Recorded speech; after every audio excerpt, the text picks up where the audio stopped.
weirdest thing ever just happened to me.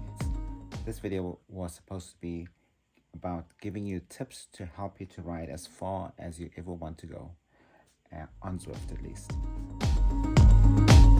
That's what I've been doing this whole ride. It was a 600-kilometer ride, and I was stopping at every 50 k's to give you one of the tips. But what has happened was that just 10 kilometers before the ride was done, the pace partner sent me a message and says they're going to quit, they're done with me, and they're gone. If you don't believe me, check out this text that I got from the pace partner. Just got pissed off, zoomed off, and was crazy. So obviously these tips are working, so I would definitely encourage you to have a look at the rest of the video and get some of these tips, because I've used every single one of those tips in trying to get this ride done. It was a brutal ride, as bad as what I remember doing it on the road.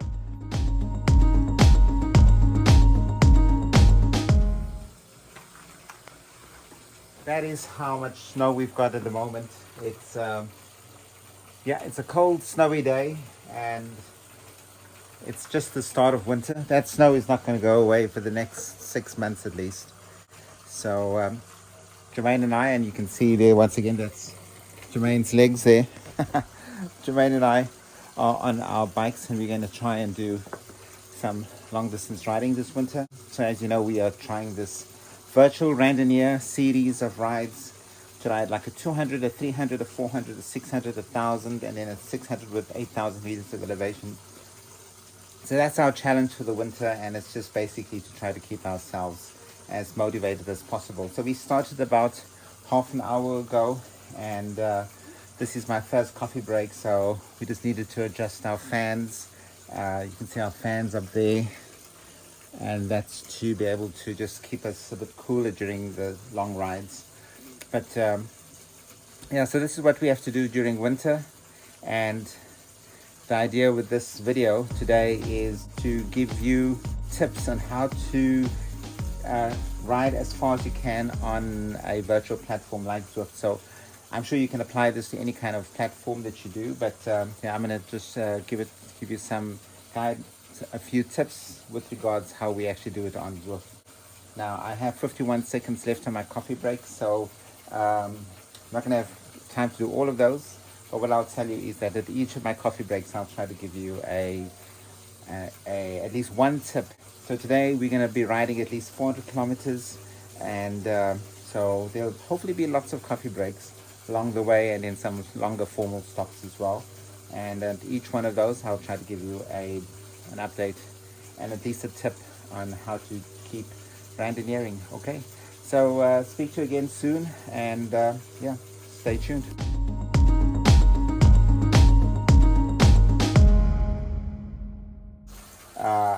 One of the most important things is that you need to have a dedicated trainer, as I've shown you with Jermaine. Make sure that you've got a good, reliable trainer, a dedicated bicycle to actually get your rides done. Find that if you have to spend time setting up your bicycle, setting up your trainer, it just takes so much time and effort. You don't have enough time and energy to actually get your rides done. If you have the luxury of actually building your own little ride station, try to do that. You can see that we have a ride station that can accommodate all our food and drinks, as well as our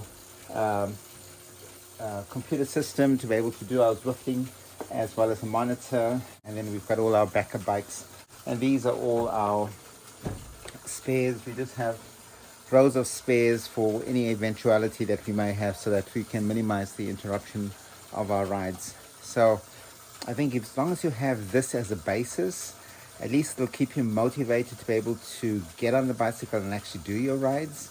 If you don't have it, just trying to find a place in the house to actually do this, or get into the garage and actually get this all set up each time, just takes so much effort and time that it's really hard to actually just get your ride done.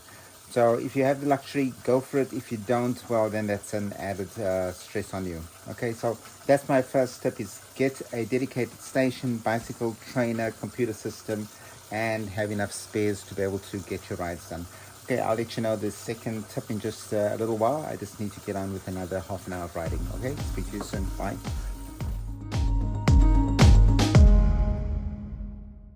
So the second thing to do is make sure you have good power, uninterrupted power, because if you don't have uninterrupted power, you're going to lose your recording and tracing. Yeah, so just make sure that your connections are all good. Make sure that you also have good internet, so that you have a less chance of getting dropped connections, because if you unfortunately log out of Zwift sometimes, inadvertently get dropped by Zwift, sometimes you just can't get back in again, and you can probably lose your entire ride. And then lastly, make sure your hardware is good. I'm using an iPad at the moment, which is my backup. My desktop just stopped working, and so it's too unreliable, and so I've just resorted to using the iPad. iPad is pretty good. I don't have to update it. It seems to automatically update the Zwift and the operating system as well, so yeah, it seems to be a good option for that. Well, the third thing you need to do is you need to set a goal for yourself. Give yourself some motivation to do these rides. They're long rides, and yeah, it takes a lot of motivation. So what I tend to do is I tend to try to join some kind of challenge. So usually over the festive season, I join the festive 500 on Zwift or the Rafa 500, and I try to ride at that time. It's nice because you get to ride with lots of other people who are doing something similar, so it makes it easier for you to keep motivated.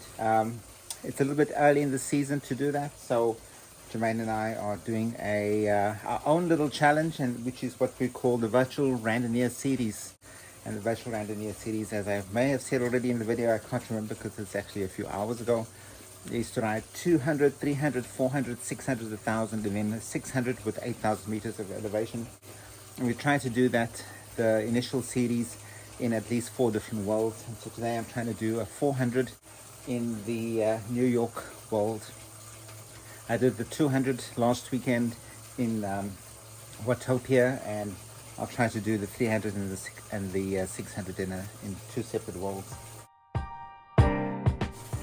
Find yourself some kind of challenge to keep yourself motivated so that you can actually do these rides. Maybe just put it out there, tell your family and friends and people on Zwift or on Strava that you're going to do some kind of challenge.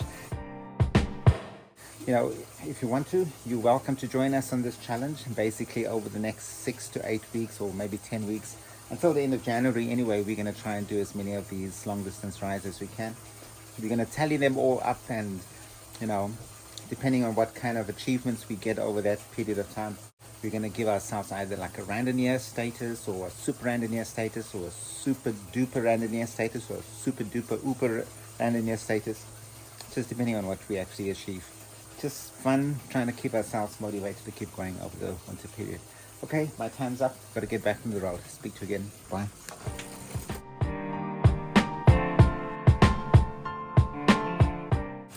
Slow going, so yep, that's how it goes sometimes. It's a long ride, so I'm just trying to pace myself. The fourth thing I want to say is that you've got to try and have your nutrition, try to eat as frequently as you can while on the ride. I'm not having the most nutritious meal. I'm having some M&Ms and some gummy bears, some Haribos, and some other soft chews, so any kind of glucose, as well as lots of glucose containing drinks. But this morning, before I started my ride, I had 2 baked potatoes, microwave baked potatoes with lots of butter and mayonnaise, and that was really quite good. Washed down with lots of coffee, just to try to give me the basis that I need to be able to ride. I probably will have another formal stop again when I get to my first 100 kilometers, and then I'll have something more substantial to eat. My weight is 100 kilograms on the Zwift app, and so with this soft pedaling, I'm able to put out at least about 1.2 watts per kilo, 1.3 watts per kilo, which for this kind of long ride is ideal. It's more about just trying to get the mileage in rather than worry about any kind of intensity or speed training. That'll hopefully come again a bit later in next year. Okay, so my coffee break's almost up. I'll get back onto it, and I'll speak to you again at the next coffee break. Bye.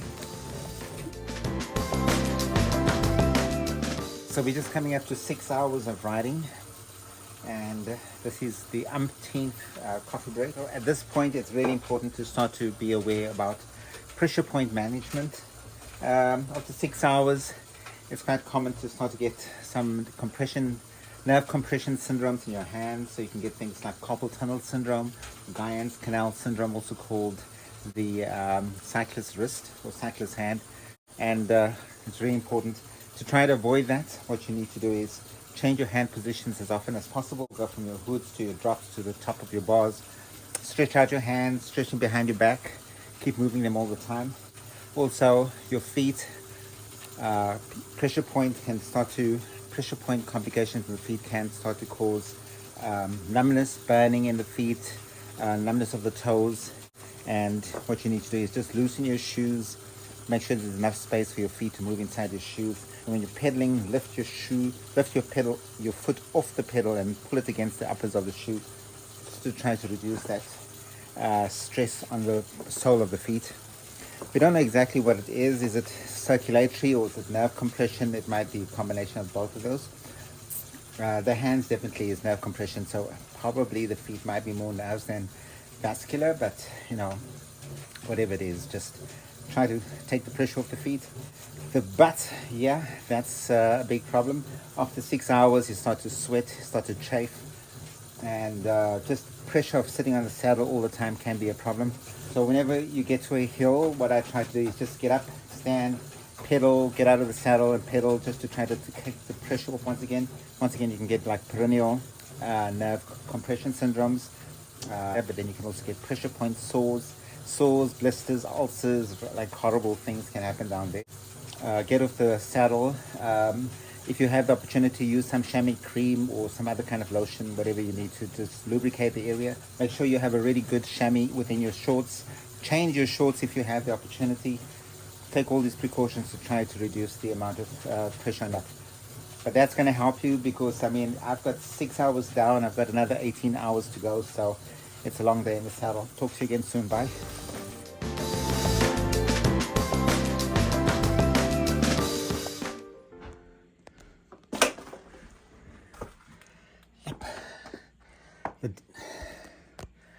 The days here are really quite short. It's already the sun is already starting to set, and time has just gone by so quickly. It's just over 7 hours into the ride, and it's getting a little bit tougher. I'm at 175, so it's really slow going, but that's part of what I was expecting. The tip that I want to give you at this point is that you need to find a way of keeping your mind occupied when you're riding. So, because you can obviously you can do the ride. You can just like stare at a blank wall and ride, or just look at the Zwift screen and just follow those laps going around and around. But it gets really tough after 7 hours. Sometimes after 20 hours, that gets really tough. So things you got to do are, find a friend. Like I've got Jermaine here. We can chat to each other, try and keep each other entertained, occupied, motivated to ride. So that helps. You can also text a friend or chat to somebody on Zwift using the messenger system on Zwift. So that all helps. Watch videos, watch a crime thriller, watch a movie, watch races, watch music videos. You got to find something to do. So build up a playlist of all the things you would like to do, like to watch at least, so that especially when you start to hit that wall and you just need that motivation, that you have something to just keep your mind stimulated. So 7 hours is not too bad. It's not even a full day's work, so you can still concentrate. But I think tonight, going into like over 20 hours, gonna need some motivation to keep going. Well, I've got just a few seconds left on my my coffee break, and I need to get back onto Zwift. I'll be back with just, I think, 2 more tips, and that's it. And then I will be able to try to just get my ride done. Speak to you later. Bye.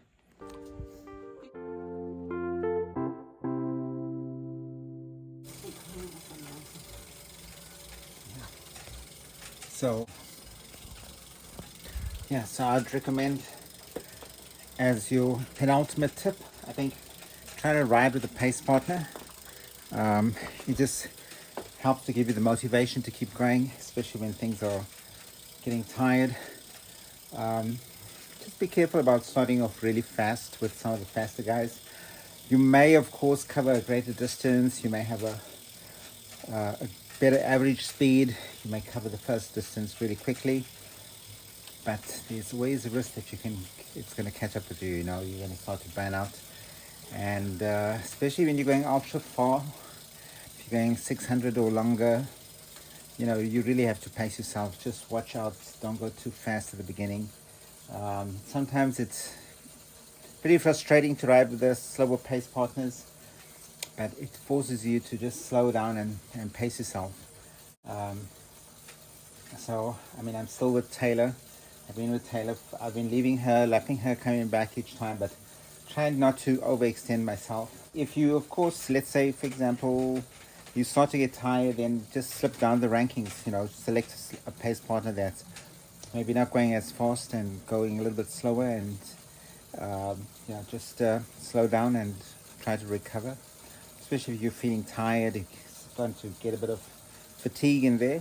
Go to a slower pace partner, just regroup, refuel, and recover. And then if you're feeling better, then you catch up. Just do a teleport and get back to a faster pace partner, and off you go again. So pace partners are really good. There's always a big group of cyclists with the pace partner, and they're usually very encouraging, giving you lots of ride-ons, give you comments. Another way just to keep you motivated to actually keep going in these long events. So a question I always get asked is, you know, do I take coffee breaks while I'm on Zwift? How else will I be able to make a video if I don't take coffee breaks? And I mean, the coffee breaks are not bad. I mean, it's really there for you to actually go and pee and do other stuff, go to the washroom, and just get some basic stuff. Maybe go and get something to eat, answer an email, answer a text or something, you know. So yeah, coffee breaks are good. I would definitely recommend doing coffee breaks. And I think one of the things, Jermaine is on her trainer, and so she's coming up to her 300 kilometers now. But you know, as you come towards your goal, once again, the fatigue starts to set in. And what we've just discussed is break it down into short, doable segments. You know, break it down to like 5 kilometers. Say, okay, I just need to do 5. She's at 260. She just needs to get to 265, and just aim for that. You know, don't think about getting to 300. Just aim 265. You get to 265. You say, okay, I just need to get to 270. Then you do another 5Ks.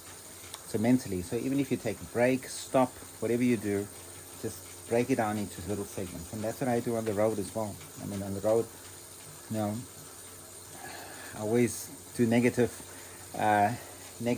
calculations. I say, okay, I've got so many kilometers, 180 kilometers, okay? And I just need to be able to get to 179. And then I need to get to 178. And that's just my goal. Just chip away the kilometers, you know? Don't think, I've got 180 Ks to go. How do I get there? You know, no, just do one at a time. Break it down. You got to work that mind. You got to, you know, I mean, we all have enough energy reserves in us to be able to go on for 10 times longer than what we can expect to do. But it's our mind that keeps us back. So just think in small, manageable bits. Take lots of rest. And with that, you can do this thing. Okay? I don't know. I've lost count as to how many tips there are. If there's another tip, I'll let you know. Okay? See you later. Bye. One little bit of advice that I would also suggest is try to just gradually build up to these long rides. Don't just jump straight into a 600 if you haven't done any kind of baseline training. I would suggest maybe do quite a few 50s, 100s, maybe 150s or 160s, and make sure that you're really comfortable with doing each of those. That you take minimal stops and rest in between, and that you've over a period of time. So maybe like do 50s for like 2 weeks, 100s for 2 weeks, 150s for 2 weeks, and then 160s for 2 weeks. So that'll give you like almost 2 months of training, and by that time you should have built up a fairly good endurance base to be able to tackle these. I know some people are going to be able to do the entire series within a week, but those are experienced people. Those are people with lots of many years of riding, and they can easily just do what they call a brevet week or a devil's week, where they just do all the rides on consecutive days. But I think for most other people that are maybe less experienced, just gradually build it up over time. Don't rush into these big rides. And if you do a big ride, give yourself enough time to recover. Do lots of shorter, smaller rides, and only when you're feeling really good, get back into doing another big ride. So, if you're looking at over like a 6 weeks period or 8 week period, do like 200 1 week, then 300 the next week, and then maybe a 400, and then give your body enough, maybe 2 weeks rest. Maybe do a few hundreds after that, and then you do a 600, and then maybe another week rest, and then you do 1,000. So just don't rush into these big rides, because they can really be quite hard. If you take that graduated approach to these rides, you're more likely to be successful. Okay, my coffee break time is almost over, and I'll speak to you again soon. Using short-term goals in long-distance riding is really helpful to help you get through really long distances. So at the beginning, I set out with the intention of riding at least 600 kilometers. But what I did was I told myself, well, today I'm just going to do 400, and just convinced myself that that's all I was going to do. And I just took it in little bits, riding 50 Ks, make a little video clip, and then 100 Ks, 200 Ks, 250 Ks. When I got to 250 Ks, I looked at the elevation gain, and I saw, oh, okay, I've actually made quite substantial elevation gain. So I knew, well, if I continue with this particular gradient, I could probably get close to an 8,000 meter elevation gain. So, but at the same time, I just kept thinking, okay, this is just going to be a 400. Let's get to 300, and then get to 400. And when I got to 400, I looked at my elevation gain, and I saw, okay, I'm at 4,000 meters, and so all I had to do was I just started to ramp up my elevation gain after that, and just increased it so that by the time I finished my 600 kilometers, I managed to get my 8,000 meters. So I find that really helps with these long rides. Don't think of the whole big ride. Just say, I just need to get to an X amount of distance that I know I'm comfortable at getting to, that I know is quite easily achievable. Don't think of the whole big distance. So if you're going for 1,000 kilometers, just say, okay, I just want to do a 300. Just, it's quite easy. It's a one-day ride. That's all I want to do. When you get to 250, tell yourself, oh, I just need to get to 300. Get to 300, I just need to get to 350 or 400, and then just get there and say, well, that's all I need to do. And then when you get to 400, say, okay, why don't we just try 500 and see how things work out. And that's how I tend to get through most of these rides. If I think of the long ride ahead, it's too demoralizing and it's too overwhelming. So, if I break it down mentally to just smaller, manageable bits, I find it's a lot easier to actually get through those distances. And so that's what we've done. But as I said earlier in the video, when I got to the 590 kilometer mark, that message from Taylor to say that she's quitting, and I thought that was just hilarious, because it's the first time I ever rode so long with a pace partner that I actually saw them actually quit. And so if I can do it, anybody can do it. This is a very achievable kind of sporting activity, and everybody can do it. So we're going to be riding a 400 kilometer next week. We're going to try and join a few other people from Ontario and actually hopefully all get together and ride together. If you want to join us on any of the future rides, yep, we do most of these long rides on the weekend because of course we work during the week. But on the weekends, yeah, we're going to try and keep up, just ramping up from 400, 600, 1,000, and let's see where it takes us from there. Okay, just remember, if you want to submit your ride to us, it's on that website. It's virtualrandonneur.com. I'll leave a link in the video description, and if there's still not enough information for you there, then please go to our Facebook page. I'll leave a link to that too, and at the Facebook page there'll be more information about all the rides that we're doing and how the different titles that we give ourselves just for fun. It's a fun thing, and yeah, hopefully you see you on Zwift or some on Facebook.